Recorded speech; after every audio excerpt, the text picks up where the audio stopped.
Hello दोस्तों, free take गुरु channel में आपका स्वागत है। आप देख रहे हैं कोडिनेटर ट्यूटोरियल सीरीज। इससे पहले वीडियो में हमने देखा था कि कंट्रोलर्स कैसे काम करते हैं, कंट्रोलर के अंदर हम मेथड्स को कैसे डिफाइन करते हैं और सीआई कंट्रोलर डिफ़ॉल्ट फंक्शनलिटी को हम कैसे एक्सटेंड कर सकते हैं अपने कस्टम कंट्रोलर के अंदर। तो दोस्तों, इस वीडियो में हम देखेंगे कि मॉडल क्या होता है और मॉडल कैसे काम करता है, मॉडल में डेटा हम कैसे पास कराते हैं और मॉडल से डेटा कैसे ले सकते हैं कंट्रोलर में।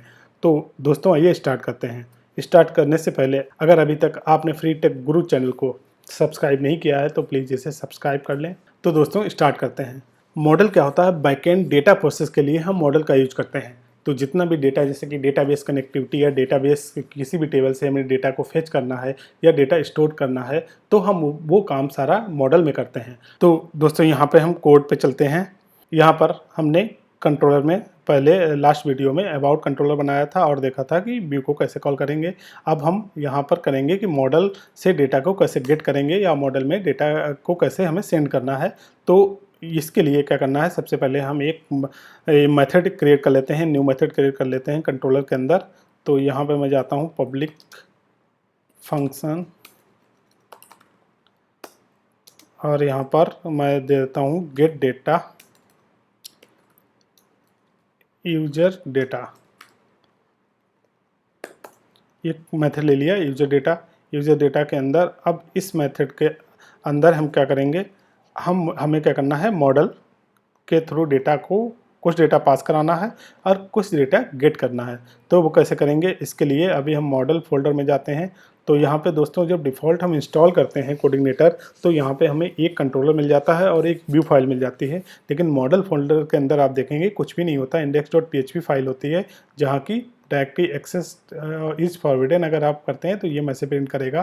तो इसके अंदर मैं क्या करता हूँ, एक मॉडल फाइल क्रिएट करता हूँ। तो यहाँ पर न्यू फाइल और मैं यहाँ पे दे देता हूँ यूजर मॉडल डॉट php। तो यहाँ पे मैंने यू कैप्स में लिया है और यहाँ पे मॉडल डॉट php मैंने नाम दे दिया।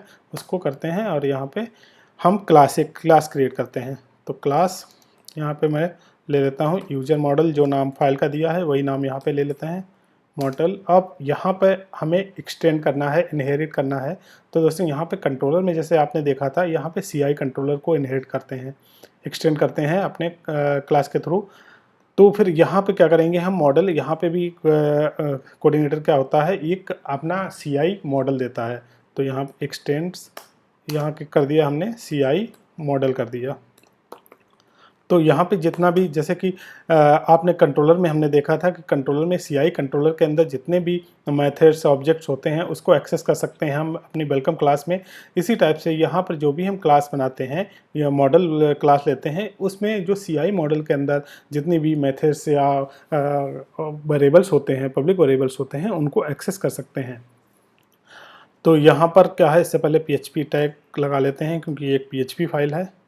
तो यहाँ पे मैं क्लोज भी कर देता हूँ। तो ये क्लास मैंने ले ली। अब क्लास के अंदर क्या होगा कि क्लास के अंदर मेथड होना ज़रूरी है, तभी हम उसमें काम कर सकते हैं। तो इसके अंदर एक मेथड करता हूँ गेट यूजर डेटा। तो इसको मैं कर लेता हूँ पब्लिक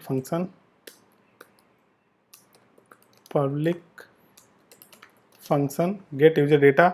और यहाँ पर क्या किया, यहाँ पर सिंपली, क्योंकि अभी तक हम डेटाबेस की बात नहीं की है, डेटाबेस पे कोई भी वीडियो क्रिएट नहीं किया है, तो दोस्तों यहाँ पे डेटाबेस की बात नहीं करते हैं, हम डायरेक्टली एक एरे को प्रिंट करा देते हैं, रिटर्न करा लेते हैं। डेटाबेस पे एक सेपरेट वीडियो में बनाऊंगा जिससे के थ्रू हम देखेंगे कि कोऑर्डिनेटर में डेटाबेस की कनेक्टिविटी कैसे करते हैं, डेटाबेस से डेटा लेना है तो वो हम कैसे करेंगे, या डेटाबेस में डेटा को इंसर्ट करना है तो वो कैसे करेंगे, वो आने वाली वीडियोज़ में आप देखेंगे। तो यहाँ पर सिंपली मैं एक रिटर्न करा देता हूँ, रिटर्न यहाँ पर रिटर्न लेते हैं और एक एरे ले लेते हैं सिंपल। यहाँ पर मैं ले लेता हूँ नेम, यहाँ पर नेम दे देता हूँ, अपने चैनल का नाम ही ले लेता हूँ, फ्री टेक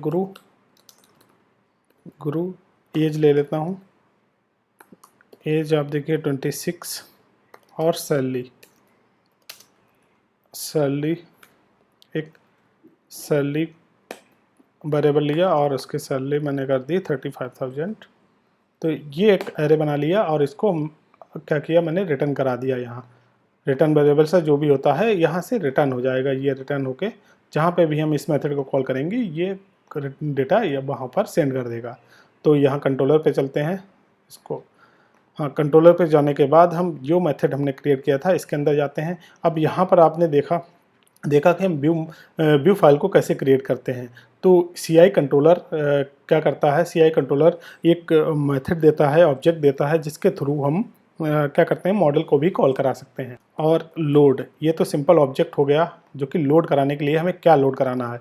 अब यहाँ पे व्यू था, व्यू लोड कराना था तो हमने व्यू लिखा, मॉडल लोड कराना है तो यहाँ पे सिंपल सा आपको मॉडल लिखना है और मॉडल का यहाँ पर नाम देना है, कौन सा मॉडल को कॉल कराना है। तो मॉडल यहाँ पर जो भी हमने मॉडल का क्लास लिया है यूजर मॉडल, ये क्लास का नाम आपको यहाँ पर देना है। तो यहाँ पर दोस्तों ये लोड हो गया, ये मॉडल यहाँ पर लोड हो गया। अब इसके अंदर जितने भी मेथड्स हैं हम इसको एक्सेस कर सकते हैं। तो उसको कैसे एक्सेस करेंगे, तो यहाँ पर दिस लेना है आपको और जो भी क्लास का है इसका ऑब्जेक्ट, ठीक है, ये ऑब्जेक्ट बन गया। अब यहाँ पर जो भी मेथड्स हमने डिफाइन किया है ये मेथड को हम यहाँ पर कॉल करेंगे और ये एक्सेस हो जाएगा। अब ये दोस्तों रिटर्न कर रहा है, जो कि रिटर्न टाइप क्या है इसका, एरे रिटर्न कर रहा है। तो एरे रिटर्न कर रहा है तो इसको हम एक वेरिएबल में स्टोर कर लेते हैं, रिजल्ट, ठीक है, रिजल्ट। अब रिजल्ट में जो भी एरे यहाँ से रिटर्न होकर आएगा वो रिजल्ट एक वेरिएबल है उसमें ये स्टोर हो जाएगा। तो इसको हम क्या करते हैं, एरे को प्रिंट कराने के लिए हमें पता है कि प्रिंट आर मेथड होता है कोर PHP में। तो यहाँ पे प्रिंट आर करके उसके अंदर हम इस वेरिएबल को पास करा देते हैं और देखते हैं। अब इसको प्रोग्राम को रन कराते हैं। तो रन कराने के लिए हम सिंपल जाएंगे यहाँ पर। तो आप देखिए कि यहाँ पर क्या है, वेलकम कंट्रोलर है। तो सबसे पहले हम लिखेंगे वेलकम और इसके अंदर वेलकम के अंदर के मेथड को कॉल करना है यूजर डेटा। तो यूजर डेटा करेंगे और यहाँ पर करेंगे तो अभी नहीं मिल रहा। तो दोस्तों यहाँ पे index.php, जैसे कि मैंने पिछले वीडियो में बताया था, मैं आपको आने वाले वीडियो में बताऊंगा कि index.php को कैसे रिमूव करेंगे, कि जिससे कि आप डायरेक्टली कंट्रोलर और मेथड का नाम लेके अपने प्रोग्राम को रन करा सकते हैं। तो यहाँ पे एंटर करता हूँ तो देखिए आप यहाँ पर इसने पूरा जो भी हमने रिटर्न किया था मॉडल के अंदर यहाँ पे प्रिंट करा दिया। अब इस प्रोग्राम को समझ लेते हैं, इस मेथड को समझ लेते हैं।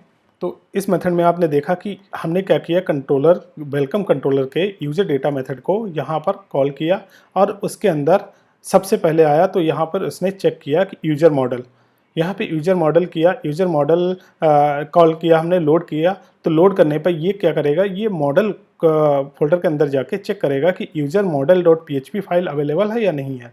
अगर इसको सिंपल मैं नेम चेंज कर देता हूँ और देखते हैं यहाँ पर क्या एरर आती है। तो देखिए आप यहाँ पर एरर दे दिया, unable to locate the model you have specified user model 1।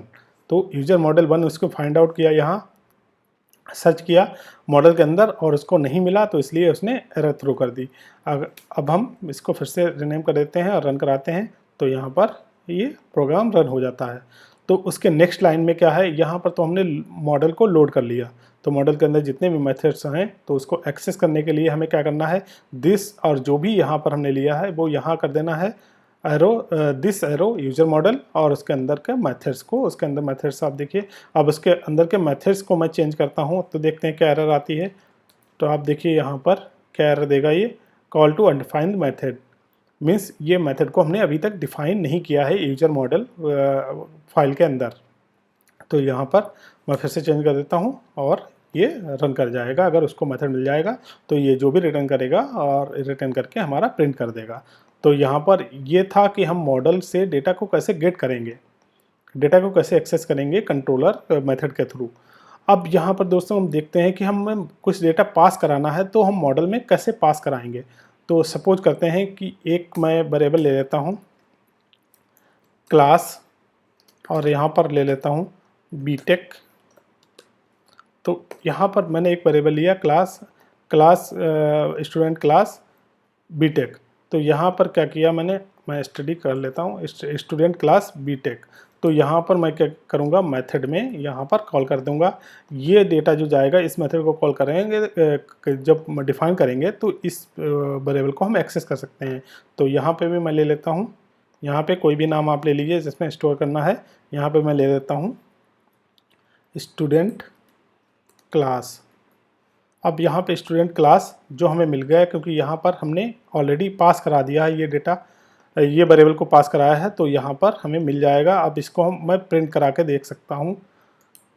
तो यहाँ पर मैं इको करता हूँ, सिंपल इको करता हूँ और अभी के लिए ये लाइन को कमेंट कर देता हूँ। तो देखते हैं कि ये क्या प्रिंट कराता है। अभी क्या किया मैंने, डेटा कंट्रोलर से डेटा मॉडल में सेंड किया है। तो मॉडल में सेंड करने के बाद मॉडल में हमें डेटा मिलता है या नहीं मिलता है। तो इस प्रोग्राम को रन कराते हैं, इसको रिफ्रेश करेंगे तो आप देखिए बीटेक, किसने बीटेक को प्रिंट करा दिया। ऐसे इट्स मीन्स ये जो बीटेक क्लास थी वो यहाँ हमने पास कराया, कंट्रोलर के थ्रू पास कराया मॉडल में और मॉडल के थ्रू प्रिंट करा दिया। अब इसको उसी एरे में रिटर्न करना है, जैसे इस एरे में जो प्रीवियस एरे थे। अब ऊपर वाली लाइन को कमेंट कर देते हैं और यहाँ पर मैं कर देता हूँ क्लास स्टूडेंट क्लास एरो, और जो भी वेरिएबल हमारा था स्टूडेंट क्लास, यहाँ पर मैं इसको पास करा देता हूँ और देखते हैं कि क्या आउटपुट आता है। अब इसको रन कराएंगे तो देखिए यहाँ पर स्टूडेंट क्लास, जो कि ये तो हमारे तो जो मॉडल के थ्रू हमने फेच किए, मॉडल में डिफाइन किया था इस एरे को, लेकिन जो ये स्टूडेंट क्लास वेरिएबल है इसको हमने पास कराया कंट्रोलर के थ्रू, मॉडल में पास कराया और उसको मॉडल के थ्रू फिर से हमने कंट्रोलर में रिटर्न कर दिया। तो ये था कि हम डेटा को कैसे प्रोसेस करेंगे मॉडल के अंदर, किसी मॉडल के अंदर डेटा को कैसे प्रोसेस करेंगे। तो दोस्तों इस टाइप से अगर आपको डेटाबेस से कनेक्टिविटी करनी है, जो कि आने वाली वीडियोस में आप देखेंगे, तो उसमें भी यही होता है। कुछ डेटा हम पास कराते हैं, जैसे कि किसी आईडी के बेस पे हमें यूजर्स का डेटा चाहिए। एक यूजर ने लॉगिन किया, अब उसका पूरा डेटा हमें फेच करना है। तो क्या करना होगा, हमें यूजर की आईडी पास करानी होगी और उसको यहाँ पे क्वेरी को राइट करेंगे। क्वेरी राइट करने के बाद जो भी डेटा हमें मिलेगा वो हम कंट्रोलर को रिटर्न कर देंगे। अब कंट्रोलर से रिटर्न करने के बाद यहाँ पर हम इसको व्यू में भी रिटर्न कर सकते हैं, इस डेटा को व्यू में सेंड कर सकते हैं। वो मैं नेक्स्ट वीडियो में बताऊंगा कि व्यू में डेटा को कैसे सेंड करेंगे, कंट्रोलर से व्यू में डेटा को कैसे सेंड करेंगे। तो दोस्तों इस वीडियो में इतना ही। होप वीडियो आपको पसंद आया होगा। अगर वीडियो पसंद आए तो प्लीज़ इसे लाइक, शेयर और सब्सक्राइब करना ना भूलें। Thank you and take care.